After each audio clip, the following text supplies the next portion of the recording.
जय बद्री विशाल। हमारा देश संस्कृति का देश है। हमारे देश में चार धाम यात्रा को विशेष महत्व दिया जाता है। आज हम प्रभु बद्रीनाथ जी धाम के अंदर जो कपाट बंद किए जाते हैं उस प्रक्रिया पर, उस व्यवस्था पर, उस तरीके पर बात कर रहे हैं। इस बार धन्य है उत्तराखंड देश के आखिरी गांव माड़ा की 92 ईयर्स 92 साल की एक महिला फुलवारी, जिसका नाम है, अपने आप को बहुत धन्य समझ रही है। इन्होंने भेड़ की ऊन से 8 बाई 10 फीट का कंबल तैयार किया है। तैयार करने के बाद रविवार की रात ठीक 9:07 पर भगवान बद्रीनाथ को जो कंबल उड़ाया गया, इसी के साथ बद्रीनाथ धाम के कपाट शीतकाल के लिए बंद हो गए। फुलवारी नाम की जो महिला है, वे महिला समूह जो चलता है माड़ा गांव में, उसकी सदस्य है, जिसने चंद घंटों में ही उस कंबल को बना के तैयार किया। जिस वक्त भगवान को शुद्ध घी के अंदर कंबल को लपेट करके उसको प्रभु को उड़ाया गया, वो महिला फुलवारी उस दृश्य को अपनी आंखों से देख रही थी। वो वहाँ मौजूद थी। रात में 3 डिग्री तापमान रविवार के दिन, और अलकनंदा के किनारे 7-8 हजार श्रद्धालु प्रभु के कपाट बंद होने की भावुक प्रक्रिया के उस दिन साक्षी बने। वैसे प्रभु के जो कपाट बंद किए जाते हैं, ये प्रक्रिया 5 दिन पहले शुरू हो जाती है। श्री बद्रीश पंडा पंचायत के कोषाध्यक्ष अशोक टोडरिया कहते हैं कि 13 नवंबर को बद्रीनाथ धाम परिसर में मौजूद गणेश मंदिर, 14 को आदि केदारेश्वर और शंकराचार्य मंदिर के कपाट बंद होते हैं। 15 को बद्रीनाथ धाम के गर्भगृह में वेद पुस्तकों का पूजन होता है। 16 को माँ महालक्ष्मी को निमंत्रण दिया गया ताकि वो शीतकाल के 6 महीने बद्रीनाथ भगवान के साथ गर्भगृह में निवास कर सके। इस दौरान भगवान गणेश भी गर्भगृह में निवास करते हैं। इस दौरान वहाँ मौजूद उद्धव जी, गरुण जी और इनके साथ कुबेर जी की मूर्ति को बाहर ले आते हैं, क्योंकि उद्धव जी की मौजूदगी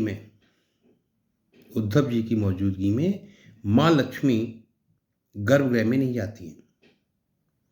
17 नवंबर को बद्रीनाथ धाम के जो मुख्य पुजारी हैं, अमरनाथ नंदुवरी, माता को गर्भगृह में लेके आए।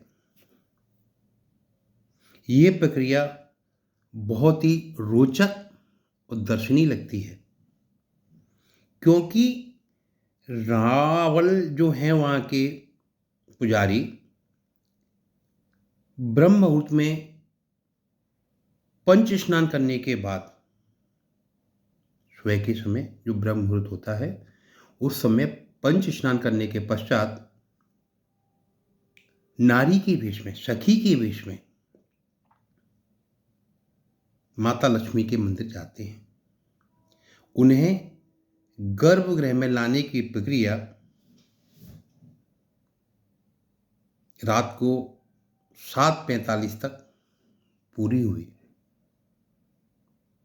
जब माँ लक्ष्मी को गर्भगृह में लाया जाता है, वहाँ के जो पुजारी हैं रावल जी, पूरे सखी वेश में अंदर प्रवेश करते हैं।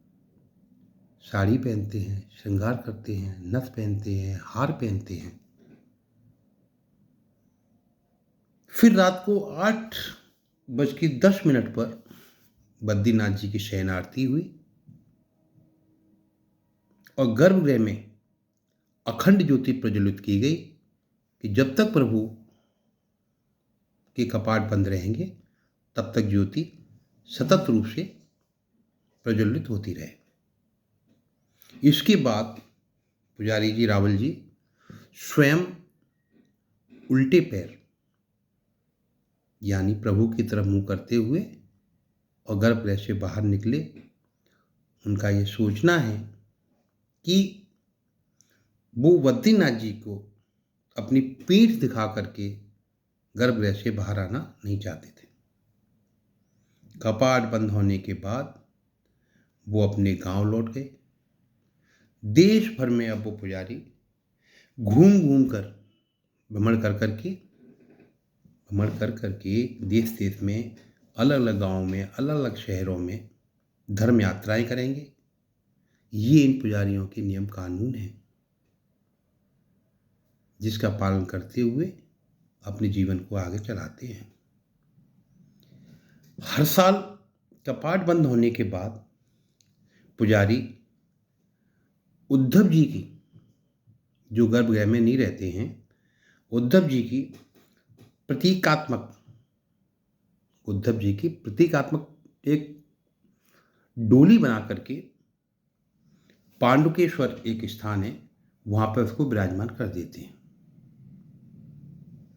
जबकि आदि शंकराचार्य जी की गद्दी, गरुड़ जी और कुबेर जी की डोली जोशीमठ लाई जाती है। यानी जो उद्धव जी हैं वो पांडुकेश्वर में विराजमान होते हैं कपाट बंद होने के बाद, और शंकराचार्य जी की गद्दी और गरुड़ जी और कुबेर जी की डोली जो होती है, उनको लाते हैं वहाँ से, उनकी डोली जोशीमठ में लाके स्थापित की जाती है। उसके बाद पुनः जब प्रभु के कपाट खुलते हैं, पुनः इसी तरह की प्रक्रिया करके उनको वापस प्रभु के गर्भगृह में रखा जाता है। ये पूरा जो नियम है, कानून है, जो बनाया गया है पुजारियों द्वारा, वहाँ के आचार्यों के द्वारा, इस तरह से पालन करते हुए बद्रीनाथ प्रभु जी के कपाट बंद किए जाते हैं। एक छोटी सी जानकारी आपको प्रेषित की जा रही है। मैं राघव दास।